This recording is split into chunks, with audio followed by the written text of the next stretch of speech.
Jah, tere, olen Erki Laaneoks ja Lapsel vanemad MTÜ-st. Ja millega siis MTÜ põhifookus on, et me oleme keskendunud just sellele probleemile, et kui vanemad on lahku läinud ja siis me juba teame, et seal on väga palju probleeme, et mismoodi seda osa teha ja me üritame siis oma põhifookusena leida siis mõistlikumat lahendust, et mismoodi võiks see süsteem olla ikkagi üles ehitatud, et meil oleks vähem probleeme ja ka siis laps kannataks vähem. Et alati on võimalik meil midagi paremaks teha. Ja natukene siis sellistest töö tulemustest, et me näeme, et üks põhilisi probleeme, mis on see, et tekib peale lahutust siis selline asi nagu põhivanem ja siis nagu seaduses on kirjas siis lahus elav vanem, ehk siis ma nagu lühendan siin kõrvalvanem. Ehk siis tekib selle järgi siis polariseeritus. Nii, ja polariseeritus teatavasti toob kaasa konflikte. Ja miks tahta olla põhivanem on see, et tihti on lapsevanematel siis tahe olla, et lapsed minu suhtumine ja siis võideldakse, et lapsed minu ja nii edasi. Ja tihti ka, et mina olen parem lapsevanem, tunnistatakse või ja terve rida hirme, mis siin ka läbi käis juba varasemates osades, et manipuleeritakse, usaldusväärsus ja veel terve rida neid erinevaid hirme. Ja kindlasti ka on rahaline pool, mis on siis motiveerinud siis võitlema põhivanema nõnda nimetatud staatuse nimel. Ehk siis peretoetused, elatis ja neid on veel kindlasti.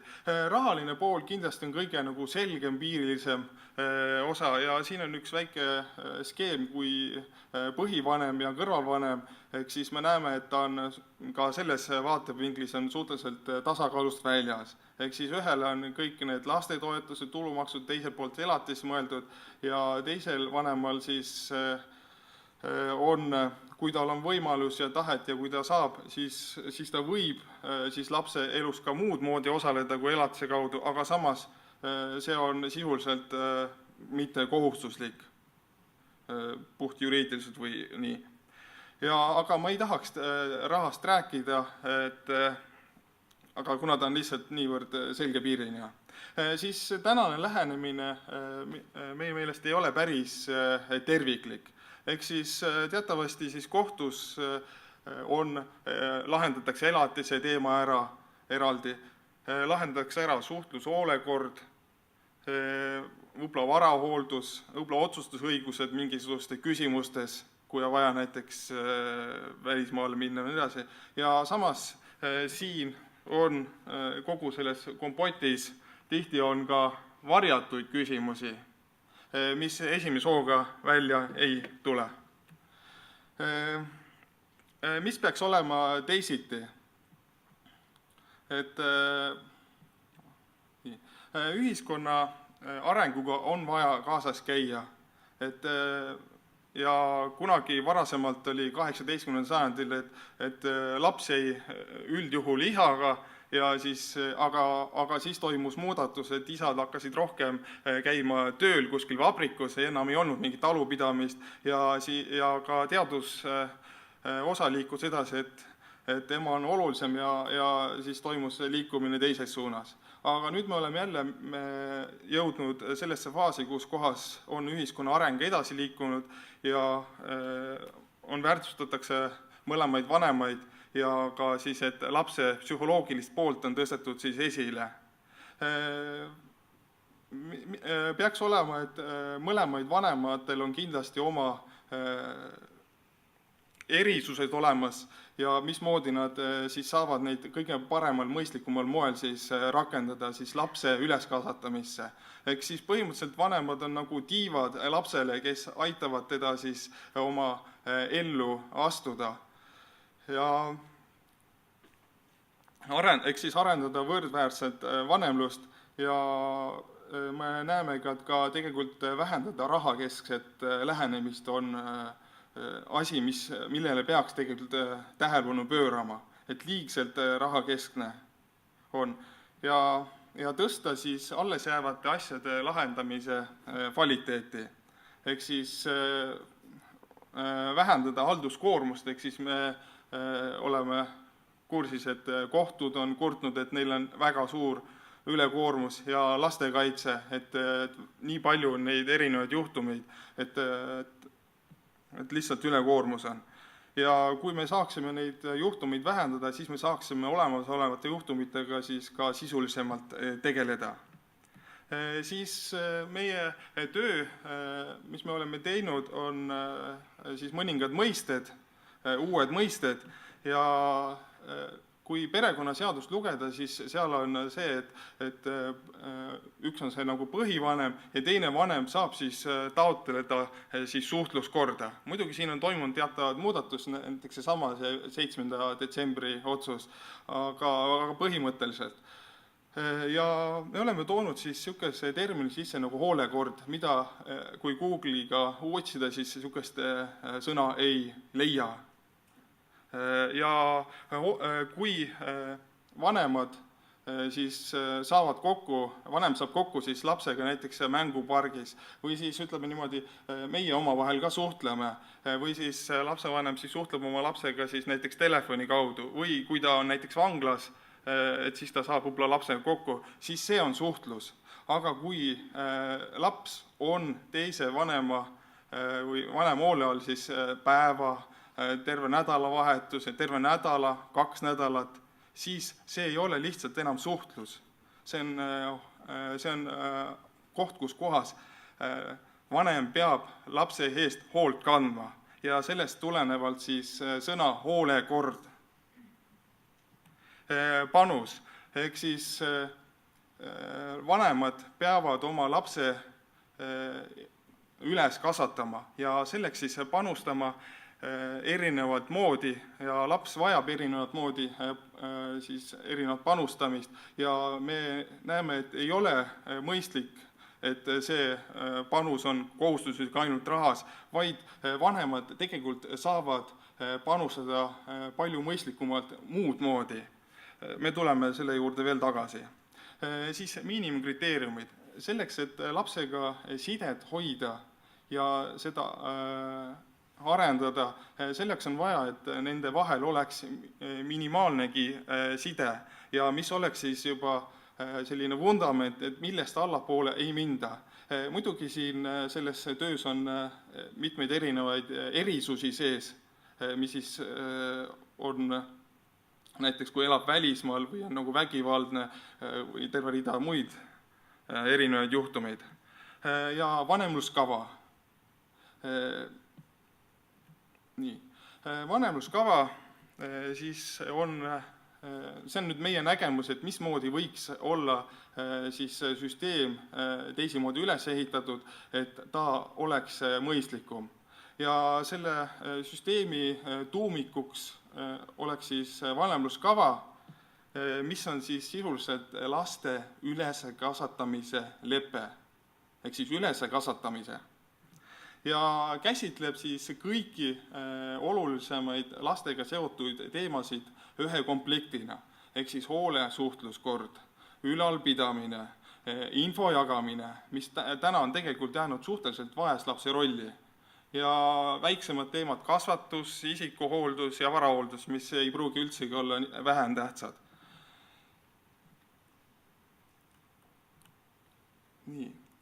Protsessist, mismoodi see vanemluskava kui sellise koostamine võiks siis välja näha.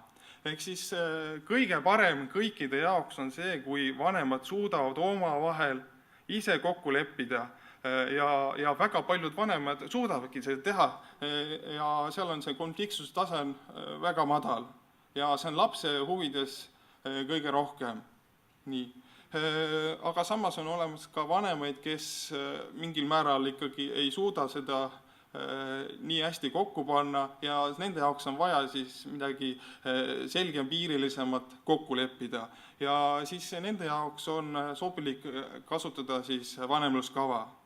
Ja vanemad saaksid siis kasutada siis abimaterjali, mis selle jaoks on, ja veebikeskkonda, mida me ka natukene siis prototüüpi vaatame.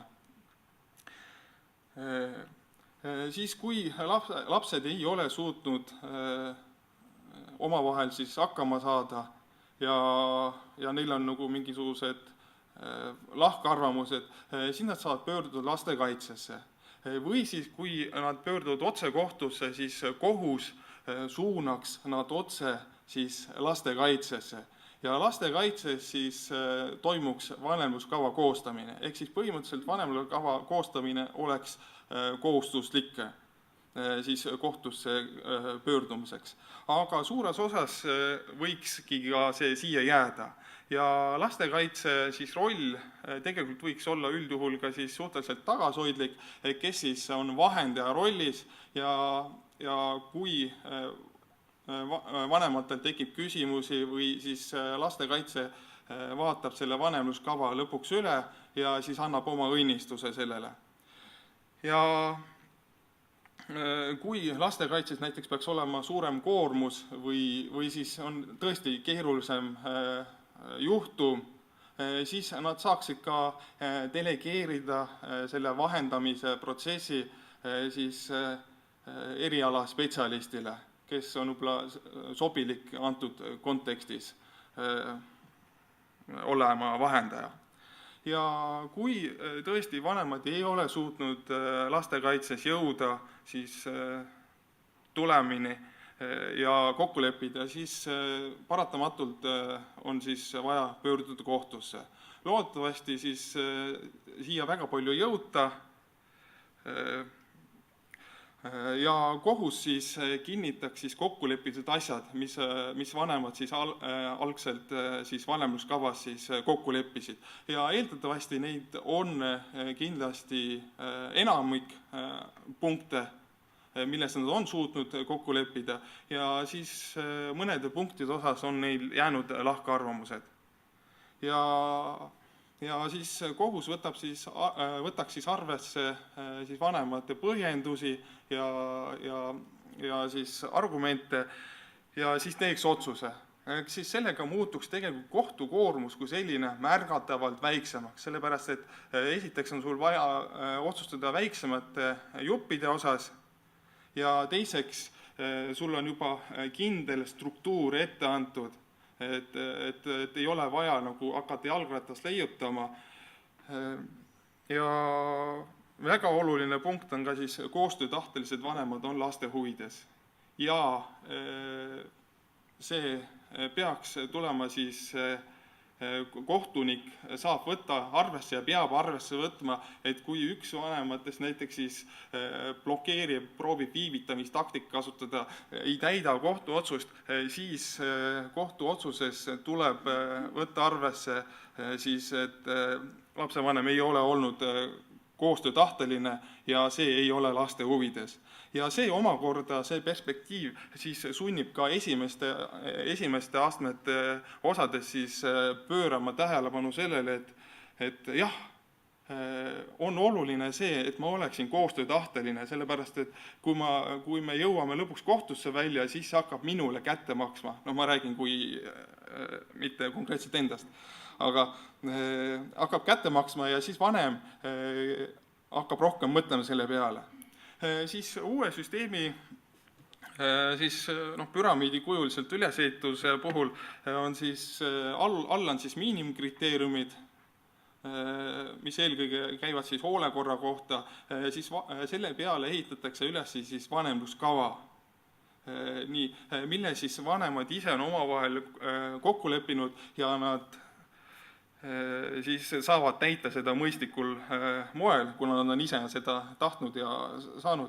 Ja edasi selle peal toimub siis igapäevane, mitte igapäevane, aga üldine siis infovahetus, kui lapsele peaks midagi olulist juhtuma või näiteks kooli minema, otsustuskohtena ja võib-olla ka suhtlus.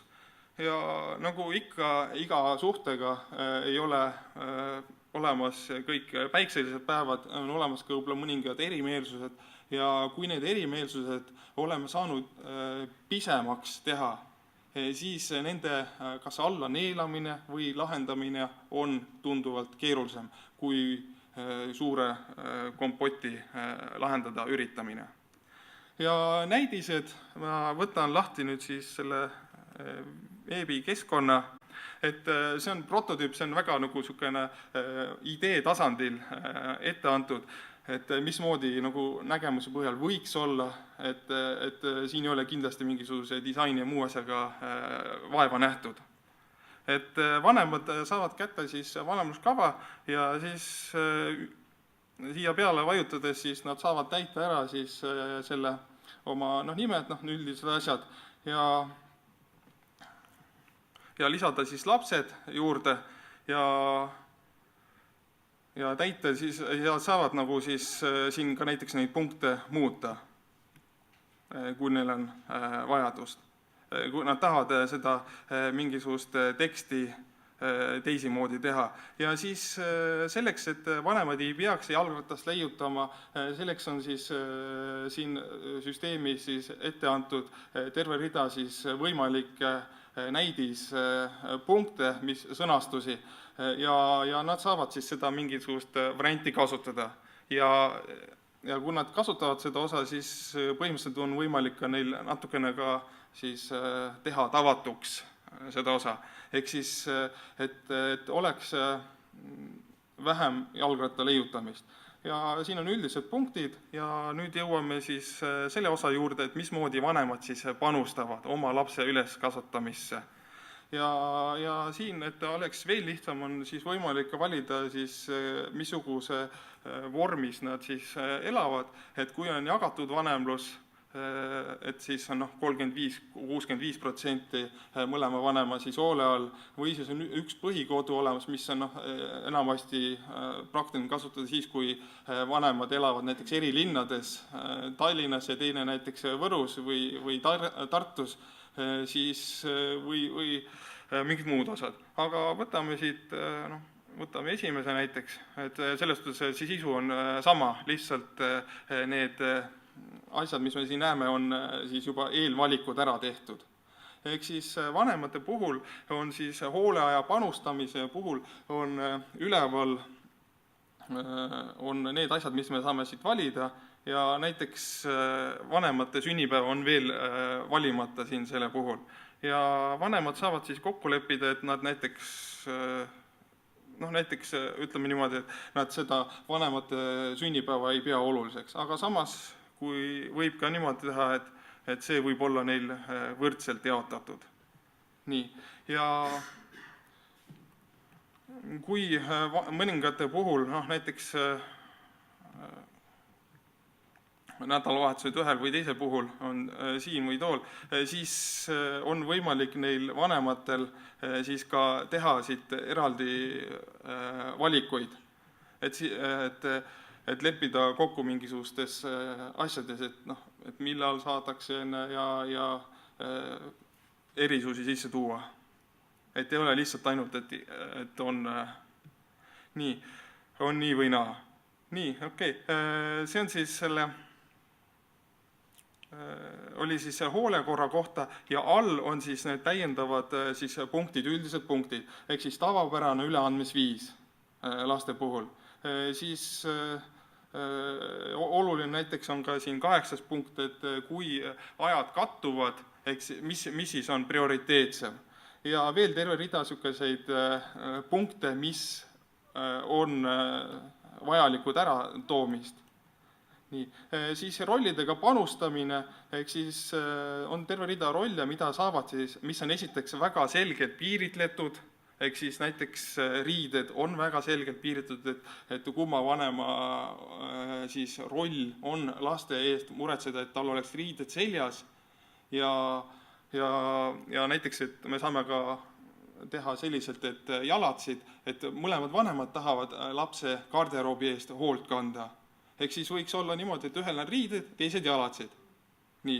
Ja siis siin samamoodi loogika järgi, et me saame neid tõsta siis ühele ja teisel poole. Et jah, paneme riided siia ja hariduse seotud kulud näiteks tõstame ka kõik siia ära ja siit ma omakorda saan veel näiteks koolitoitu vist on küll nüüd suhteliselt odavaks läinud, aga saame tõsta näiteks sinna ennapoole. Ehk siis põhimõtteliselt me näeme, et meil ei toimu mitte mingisugust rahaga arveldamist. Ehk siis vanemad ise oma tunde järgi lepivad kokku, et mis osas nemad on kõige mõistlikumad teha, et üldjuhul näiteks jalgratas, kui selline on tavaliselt isad on need, kes siis jalgratta eest nagu hoolt kannavad ja õpetavad lapsega siis jalgratta remontimist ja muud osa, eelkõige just poistlastele. Aga samas on ka mingid muid rolli olemas, mis teine vanem saab teha ja nii edasi. Nii. Ja siin on üldpunktid ja näiteks üks punkt, mis tegelikult on ka on toodud sisse, et näiteks, et vanem käis lapsega seal kuskil USA-s ja siis New Yorgis ja siis ütles pärast seda, et vaata, mul oli nii suured arved lapsega, et nüüd ma 3 kuud ei maksa mitte midagi nagu. Ja siis kõik. Aga siin selle loogika järgi on reis sinna kuskile näiteks Arizonasesse, USA-sse ja see, kui teine vanem läheb näiteks sinna Soomaa rahvusparki, teeb seal mingisuguse matka, need on võrdväärsed. Nii, selles suhtes. Ja oleneb sellest, et kuidas vanem saab lubada ja lapse silmis tegelikult on mõlemad olulised. Ja siis kasvatus ja infovahetus, otsustamise küsimused, et näiteks, et need oleksid ka suhteliselt selgelt paigas, et näiteks kas e-maili saatmine, et on väga selgelt toodud välja subjekt, et lapsed ja mis siis toimus siin. Ja või on siis võimalik kasutada ka e-põhist keskkonda näiteks. Ja siin on muud kaasnevad meetodid, et lapsevanemad saavad võtta ka siis omale siis mingisuguseid asju, et mis teda ise distsiplineeriks rohkem, et mida saab ka siis näiteks selle vahendaja juuresolekul kokku lepida, et kui ma ise endal olen võtnud, lapsevanem ise võtnud omale siis selle mingisuguse kohustuse ja ka kui ma rikun seda osa, siis et mis siis saab ja siin on ka siis need varasemad nagu ajaloo muutmised. Nii. Ja lõpuks selles tulemuses siis genereeritakse välja siis dokument, mis siis on vanemluskava. Et puudutatud isikud, sissejuhatus üldine osa, põhimõtted ja siin on see panustamisosa on väga selgelt välja toodud. Ehk siis oluline on see, et meil ei oleks mingi kilomeetrite viisi siis teksti, vaid ta oleks väga selgelt ja struktuurselt välja toodud. Ja siin all on siis need täpsustavad asjad, mida me ka siin allpool veebikeskkonnas vaatasime. Ja eraldi rollide panustamise juurde ja otsustamise kohad ja nii edasi. Nii, ja nüüd paar viimast slaidi veel. Ehk siis, mis me näeme, et mis võiks muutuda siis paremaks, on see, et nüüd on lapsel oleks sisuline vanemlik liit. Siis mitte et sellest, et mõlemad vanemad peavad siis lapse eest hoolt kandma oma siis rollide piires eelkõige ja siis vanemate vahel on siis ka motivatsioon koostööks olemas, sellepärast, et ei ole nii selget polariseeritust vanemate vahel. Ja see aitab siis nad tuua enam-vähem samale tasandile ja motiveerib siis koostööd tegema. Muidugi on erandid olemas, aga me räägime suurest osast. Ja siis vähem sekeldusi riigiga, et ei ole vaja nii palju sekeldusi, et vanemad suudavad ise kokku leppida. Ja mis on tegelikult siis roosa alaga, ma ei tea, kas seda on näha sealt tahvli pealt, ehk siis ühiskondlik surve ja siis sisemine surve on tegelikult väga olulised asjad, mida täna ei ole võib-olla adutud nii hästi minu meelest, on siis see, et kui täna on meil põhiline, nagu ka perekonnaseadus, et tehakse ülalpidamist elatist makstes, aga kui teine vanem seda ei tee, siis ta saab tuua oma lähikondlastele ja teistele saab välja tuua, et ta ei võimalda mu lapsega kokku saada, mina ei maksa ka talle. Või siis ta ei kasuta seda laste huvides ära, mina tahan lapse eest ise hoolt kanda ja veel terve rida erinevaid põhjuseid. Aga kui lapsevanemal tekib siis võimalus, et ta saab lapse eest vahetult hoolt kanda, siis see on esiteks temale endale motiveerivam, kui teha siis regulaarseid pangamakseid siis kellegi teisel inimesel, kellega tavaliselt ei olda enam siis heades suhetes, ega niisama lahku ei mindud ju. Nii. Ja teisipidi, kui see vanem näiteks ikkagi selle lapse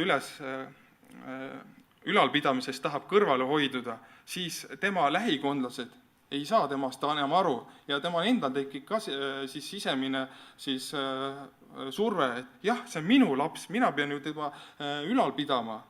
Ja see ühiskondlik ja sisemine surve tegelikult on väga-väga olulised ja ka survemeetmed, mis aitaksid siis suures osas kaasa.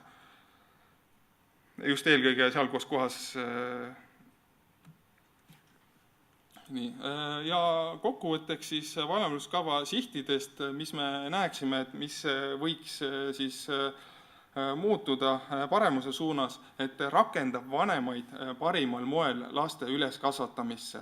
Ja selle parimal moel siis nad suudavad ise kokku leppida omavahel. Ja iga olukord on erinev ja vanemad on erinevad ja laps on erinev. Siis käsitletakse kõiki asju, teemasid ühe komplektina. Et nii ülalpidamine, hoolekord, siis infovahetus ja nii edasi. Siis mõlemal vanemal selged rollid lapse jaoks ja vanematel siis sellest lähtuvalt ka vastutus. Eks tema peab hoolitsema selle eest, et oleks tema roll täidetud.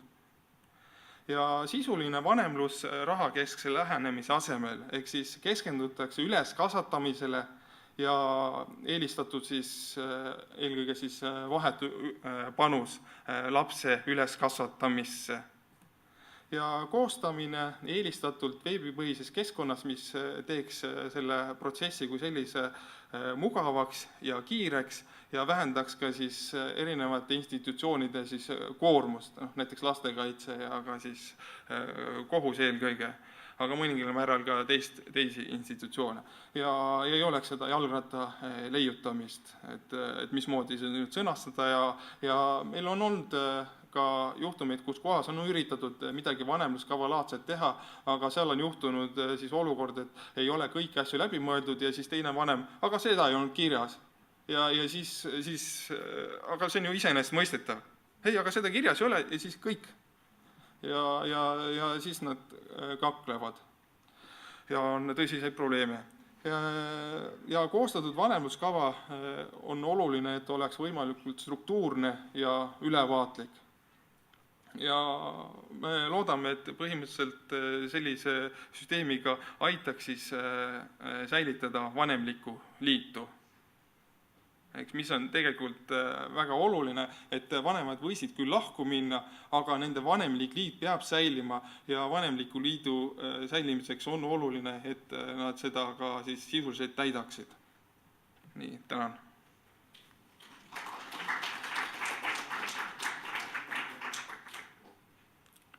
Et kas on küsimusi?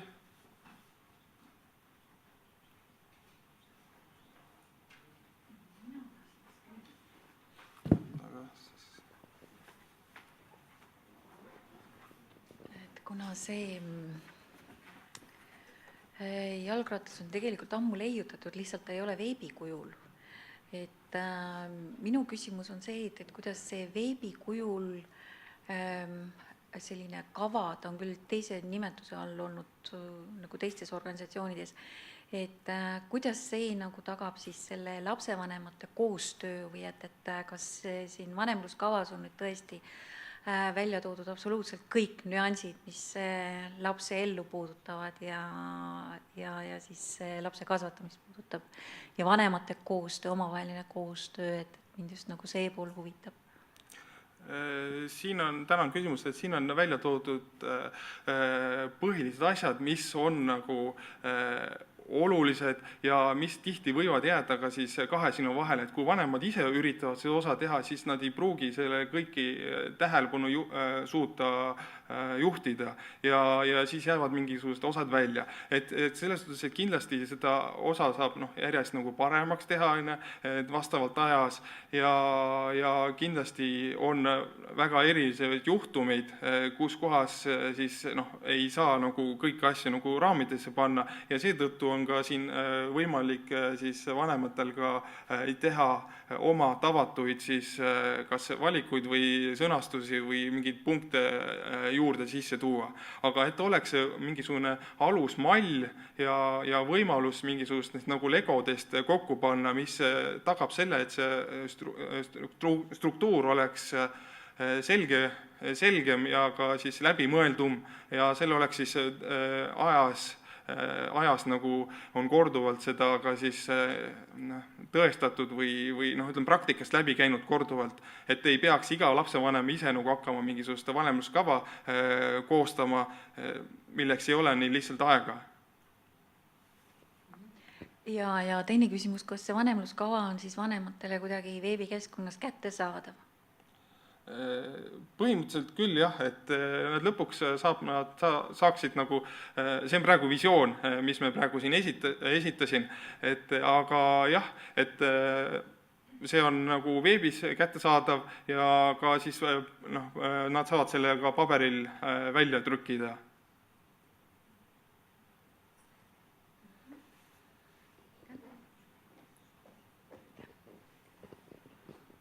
Kas on veel küsimusi? Või lähme edasi selle slaidikavaga, mis on siis Liisa-Lotta Raagi poolt, kes ei saanud täna kahjuks tulla.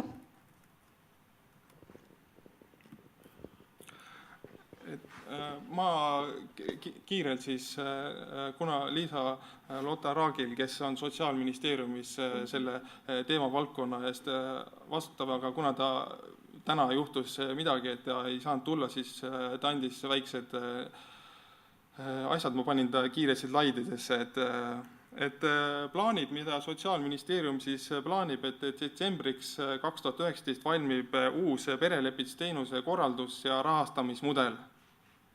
Ja sügisel üritatakse siis tutvustada esialgseid mõtteid ja lahendusi laiemale ringile. Ja kokkuleppeid kui selliseid veel ei ole tehtud, et see töö olevat praegu käigus.